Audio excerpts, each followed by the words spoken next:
Assalamualaikum. I hope everybody here will be doing fine and well. तो gold में मैं मेरा जो पर्सनल व्यू है वो आपके सामने रखूंगा। तो देखो, ट्रेडिंग एक ऐसी चीज़ है जिसके अंदर मतलब चार्ट को हम देखते हैं तो चार्ट में मार्केट में क्या होता है कि जो चार्ट्स होते हैं वो अपने आप को अपने स्ट्रक्चर्स को एवेल्युएट करते हैं। ठीक है, कोई चीज़ 100% जैसे हम कहते हैं वैसे वर्क नहीं करती। सेम वे में चार्ट में हम एक्सपेक्ट कर रहे हैं हमारा मतलब आपके सामने मैं अपना गोल्ड में प्लान बी रखना चाहता हूँ। प्लान ए तो आपको पता है मेरा प्लान ए क्या है कि यहाँ पे हमारे पास जोन है, ये वाली डिमांड हम यूज़ कर रहे हैं और इस क्यूएफएल से हमारा जो आ रहा है जोन, ये यहाँ पे जोन है, वो प्लान ए है जिस पर हम एक्सपेक्ट कर रहे हैं। लेकिन हमें प्लान बी भी यहाँ पे एक्सपेक्ट करना चाहिए, क्योंकि ये पॉसिबिलिटी हो सकती है कि यहाँ से मार्केट डायरेक्ट नीचे चली जाए। ठीक है, डायरेक्ट नीचे क्यों चली जाए? क्योंकि अब देखो मार्केट ने क्या किया है, यहाँ पे बाय साइड की लिक्विडिटी स्वीप कर ली है, अब क्या करेगी, सेल साइड की लिक्विडिटी स्वीप करेगी। ऊपर जाने का पर्पस नहीं है मार्केट में। हाँ, अगर ये जो गैप फिल करना चाहती है, ये वाला जो गैप है ये फिल करना चाहती है, तो हो सकता है कि मार्केट ऊपर चली जाए और ये जो इम्बैलेंस है इसको यूज करे और मार्केट नीचे आए। लेकिन फिलहाल के लिए हमें अपना प्लान बी रखना चाहिए, अपने आप को रिजिलियंट, अपने आप को फ्लेक्सिबल रखना चाहिए। तो प्लान बी मेरा ये होने वाला है कि देखो यहाँ पे जो हम क्यूएफएल यूज कर रहे हैं, ये वाली, इस क्यूएफएल को हम यहाँ से लगा रहे हैं सुपीरियर हाई से। ठीक है, तो देखो, फर्स्ट प्लान तो ये है कि हमारा जोन यूज हो। सेकंड प्लान ये है कि हो सकता है मार्केट सेंट्रल एरिया को यूज करके नीचे चली जाए। देखो, सेंट्रल एरिया से अप साइड में गई, लेकिन ऊपर स्टेबल नहीं रह पाई और दोबारा यहाँ पे आ चुकी है। तो हो सकता है कि मार्केट क्या करे, यहाँ पे जो सेंट्रल एरिया है इसको यूज करके मार्केट डाउन में चली जाए, यूं। ठीक है, तो इस पर हम बात करेंगे, डिस्कस करेंगे और ज़्यादा मार्केट के अंदर कंडीशंस वगैरह, एविडेंस वगैरह लेकर आएंगे। देखो यहाँ पे जो सेंट्रल एरिया बहुत ज़्यादा मैसी हो चुका है, बहुत ज़्यादा मैसी हो चुका है, तो इसको हम रिफाइन भी करेंगे लोअर टाइम फ्रेम पे। इसके अलावा हम और ज़्यादा जो चीज़ें हैं, एविडेंस हैं, रीजंस है कि यहाँ से मार्केट क्यों नीचे जा सकती है, यहाँ पे देखें तो एक हमें रेजिस्टेंस नज़र आती है। एक रेजिस्टेंस लेवल है जिसके ऊपर मार्केट ने ब्रेकआउट देने की कोशिश की, लेकिन ऊपर स्टेबल नहीं रख पाई अपने आप को, नीचे दोबारा रिकवर कर लिया, लिक्विडिटी स्वीप हो चुकी थी तो दोबारा रिकवर कर लिया। अब हो सकता है कि मार्केट इसी एरिया को यूज करे जहां पे हमारा सेंट्रल एरिया भी है, जहां पे ये रेजिस्टेंस लेवल भी है, तो इसको यूज करके ये डाउन में जा सकती है। सही है। अब मैं चलूँ 30 मिनट टाइम फ्रेम पे और वहां पे देखूं कि हमारे पास और कंडीशंस क्या हैं। जो हमारे पास सेंट्रल एरिया 4 आवर का, उसको हम एक फ्रेश जोन के तौर पर अगर हम यहाँ पे देखना चाहें तो वो किस तरह से देख सकते हैं। तो यहाँ पे आप देख सकते हैं कि मार्केट बेंड कर रही है।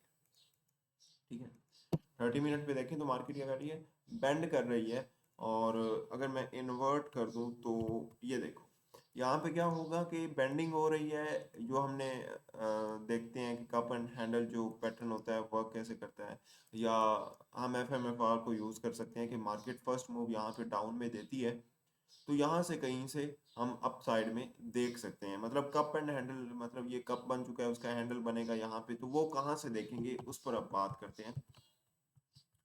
ठीक है, तो देखो, हम वॉल्यूम एनालिसिस यूज करेंगे, क्यूएफएल यूज करेंगे, सिंपल रखूंगा। देखो, पीछे से मैं अगर स्ट्रक्चर वगैरह मैच करने की कोशिश करूं तो थोड़ी कंफ्यूजन हो जाएगी। अदरवाइज पीछे से कोई स्ट्रक्चर मैच ही नहीं करेगा। पीछे आपको पता है कि मैंने कैसे सारे स्ट्रक्चर को सॉल्व किया। ये वाली डिमांड है, यहाँ पे सप्लाई में अगेन यही वाली डिमांड, और फिर यही वाली डिमांड यहाँ पे अगेन सप्लाई में आई है, ये वाली सप्लाई यहाँ पे आई है। उसके बाद क्या हुआ कि ये वाली डिमांड यहाँ पे हमने ली, ये वाली सारी सप्लाई यहाँ पे आई है, उसके बाद ये वाली डिमांड यहाँ पे आई है, ये वाली सप्लाई यहाँ पे हाफ हुई है। तो जब सप्लाई हाफ हुई है तो डिमांड अच्छी खासी हो चुकी थी। उसके बाद स्ट्रक्चर देखो, बहुत छोटे छोटे पीछे स्ट्रक्चर्स हो गए, तो स्ट्रक्चर्स मैच नहीं कर रहे, इसीलिए हम पीछे से कोई वॉल्यूम नहीं ले सकते। रीज़न आपको बता रहा हूँ कि पीछे वाला हमने वॉल्यूम क्यों लेना है, क्योंकि पहले मार्केट एक रेंज में मूव कर रही थी, एक मतलब सही वाली डिमांड ऊपर नीचे दे रही थी, लेकिन अब मार्केट एक हॉरिजेंटल स्ट्रक्चर से एक बेंडिंग स्ट्रक्चर में आ चुकी है। देखो सेमी सर्कल यहाँ पे बन चुका है 180 के एंगल पे। तो यहाँ पे क्या है, सेमी सर्कल बन चुका है, तो यहाँ से लेकर यहाँ तक का जो स्ट्रक्चर है ये हॉरिजेंटल स्ट्रक्चर है। ये एक सेमी सर्कल या आप कह लें बेंडिंग स्ट्रक्चर है हमारे पास। तो स्ट्रक्चर चेंज हो चुका है, इसलिए हम प्रीवियस यहाँ पे वॉल्यूम वगैरह यूज नहीं कर सकते। तो क्या तो अब हमें क्या करना पड़ेगा, अब हमें यहाँ पे इनसाइड में ही, इसके इनसाइड में ही सॉल्व करना पड़ेगा। अगर यहाँ पे फर्स्ट ब्रेकआउट अप साइड में आता है तो हम एफ एम एफ आर को यूज कर सकते हैं और क्या कर सकते हैं, इनसाइडर डिमांड को यूज कर सकते हैं। तो अगर हम देखें कि इनसाइड, जब मैं कहता हूं कि इनसाइडर डिमांड यूज करनी है, उसका मतलब होता है इनसाइडर मैक्सिमम डिमांड। मतलब इनसाइडर मैक्सिमम डिमांड हम देखेंगे, एक हमारे पास प्रोमिनेंट स्ट्रेट थ्रू डिमांड यहाँ पे है, यहाँ पे भी है, बिल्कुल सेम है, यहाँ पे भी है, बिल्कुल सेम है। तो ये हमारे पास तीन मैक्सिमम इनसाइडर डिमांड्स आ रही हैं। तो ये हाफ है, यहाँ पे भी हाफ है, ये वाली यहाँ पे भी हाफ है। तो अगर फॉर एग्जांपल देखो मार्केट पहले क्या कर रही है, पहले मार्केट लो ब्रेक कर रही है, लो ब्रेक कर रही है। अभी लो ब्रेक किए बिना मार्केट अगर यहाँ से ब्रेकआउट देती है तो हम ये वाला QFL यहाँ से, अभी ब्रेकआउट आया नहीं है, ठीक है, मैं फिलहाल के लिए वैसे टेम्पोरेरीली यहाँ पे लगा रहा हूँ। अगर ब्रेकआउट पॉसिबिलिटी है कि लंदन सेशन में यहाँ पे, ये लो है लंदन का, तो यहाँ पे ब्रेकआउट आ सकता है, ठीक है। अदरवाइज ये एवेलुएट हो जाएगी QFL। अगर ये दोबारा इस लो को ब्रेक करते हैं तो जहाँ पे हमें लो नजर आएगा हम वहीं से ये लगाएंगे। फिलहाल के लिए ब्रेकआउट आ सकता है तो मैं यहाँ से लगा रहा हूँ। तो हमारे पास ये एरिया आता है कि टेस्टिंग एरिया, जो कि 4 आवर का जो सेंट्रल एरिया, उसमें रिफाइंड 30 मिनट का एक जोन आ रहा है, फ्रेश जोन आ रहा है, जिसको मार्केट यूज कर सकती है। सही है। आई होप कि आपको क्लियर हो चुका होगा मैं जो आपको बताना चाहता हूँ कि first of all previous structure जो है वो हॉरिजेंटल स्ट्रक्चर, यहाँ पे बेंडिंग स्ट्रक्चर है, प्रीवियस वॉल्यूम यहाँ पे हम यूज नहीं कर सकते, रीजन आपको बता दिया। फिर हम क्या करेंगे, इनसाइड मैक्सिमम हमने डिमांड यूज की, जहाँ से ब्रेकआउट आएगा वहां से हम ये QFL यूज करेंगे, FMFR को यूज करेंगे। फर्स्ट मूव अप साइड में आएगा तो डाउन में जाएगी। सेकंड चीज, अगर मैं इन्वर्ट करूँ तो ये एक cup and handle type structure है, जिसका ये हैंडल बनेगा तो यहाँ से हम अपना प्लान कर सकते हैं अप साइड में मूव, ठीक है।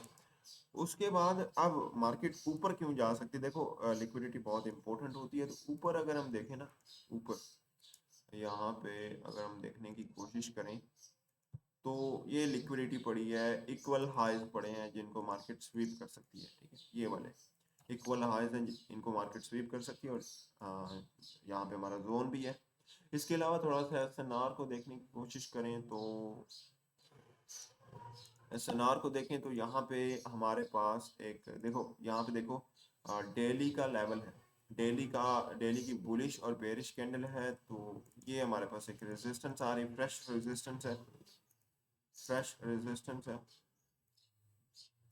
और यहाँ पे अगर हम देखें तो देखो ये लेवल पे ही है, एग्जैक्टली हमारे लेवल पे है। मार्केट क्या करेगी, लिक्विडिटी स्वीप करेगी। तो यहाँ पे आप देखो प्लान बी है हमारा, मैंने आपको क्या बताया, ये मेरा प्लान बी है।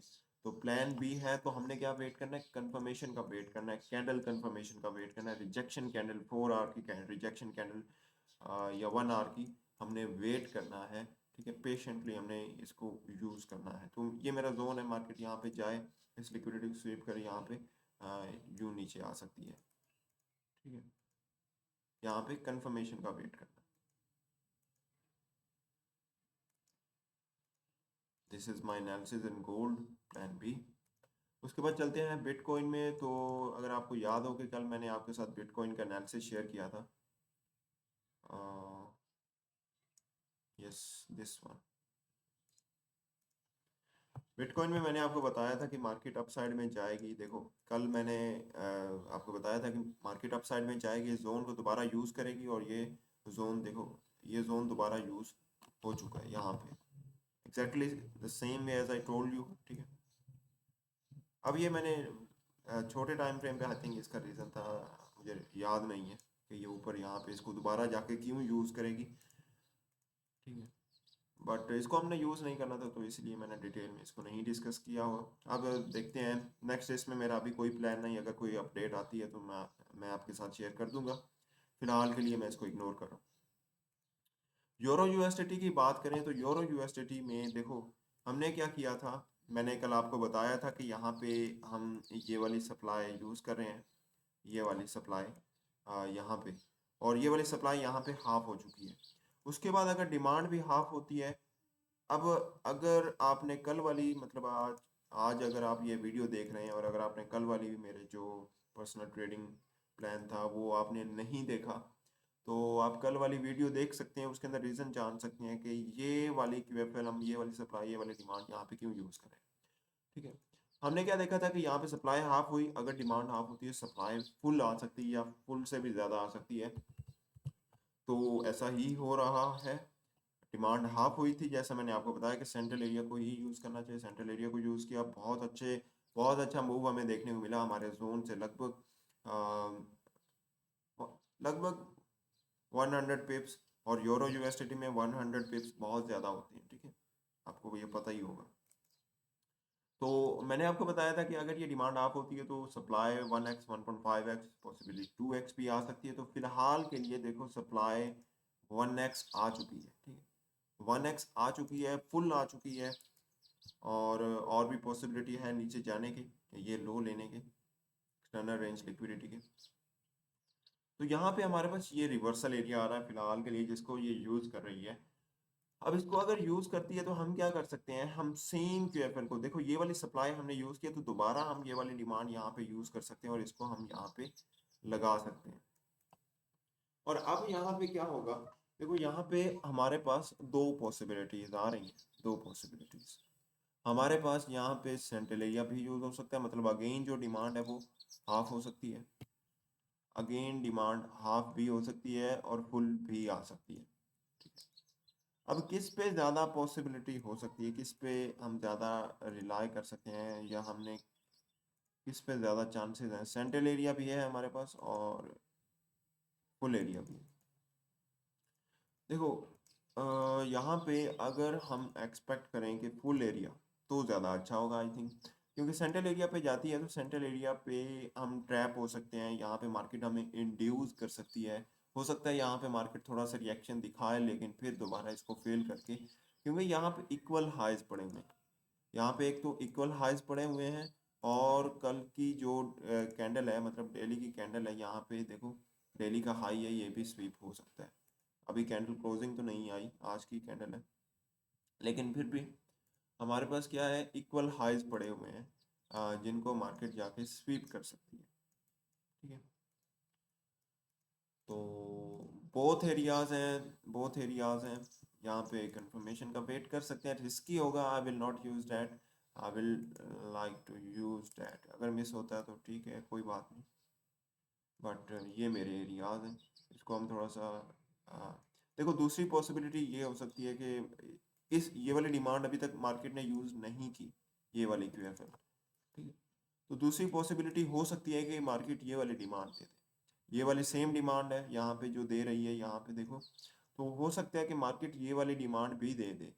ठीक है, तो उसके मुताबिक हमारे पास हमें जोन थोड़ा सा बड़ा रखना पड़ेगा, मार्केट इस सारे जोन को यूज़ कर सकती है। देखो आई नो द रूल के कितना जोन रखना होता है, बट क्यूएफएल हमारे पास दो आ रही हैं, तो हमें क्या करना पड़ेगा, हमें ये सारा जोन कंसीडर करना पड़ेगा, और यहाँ से मार्केट इसको यूज़ करके सप्लाई दे सकती है।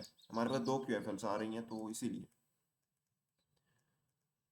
तो इसके बाद थोड़ा सा एसएनआर को देखने की कोशिश करें तो यहाँ पे तो अभी रनिंग है कैंडल, हो सकता है अभी रनिंग कैंडल है। 4 आवर टाइम फ्रेम पे देखें तो 4 आवर टाइम फ्रेम पे हमारे पास यहाँ पे एक फ्रेश लेवल आ रहा है, यहाँ पे हमारे पास एक फ्रेश क्यूएफएल आ रही है राइट अबव द लिक्विडिटी। ये हमारे पास लिक्विडिटी है, ये लाइन आप मैंने लगाई हुई है, इसके ऊपर हमारे पास एक ओपन क्लोज लेवल आ रहा है जिसको मार्केट यूज़ कर सकती है। ठीक है, और इसको थोड़ा सा डिफाइन भी हम कर सकते हैं, we can say like MMC में अगर जाना चाहें तो ये हमारे पास एक इम्बैलेंस आता है जो कि हमारा जोन ही लगभग आ रहा है यहाँ पे। ठीक है, कोई कन्फ्यूजन नहीं है, लोग जोन में ही आ रहा है सब कुछ।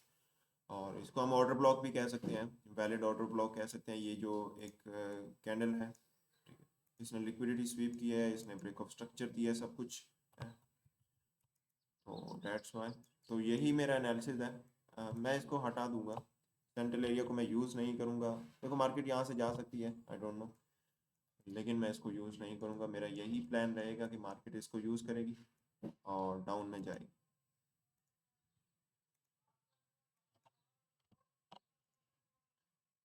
आई होप कि क्लियर हो चुका होगा। गोल्ड में भी और बिटकॉइन में तो कुछ भी नहीं अभी देखने लगा। यूरो यूएसडीटी में क्लियर हो चुका होगा। तो आज के लिए इतना ही। अल्लाह हाफिज़।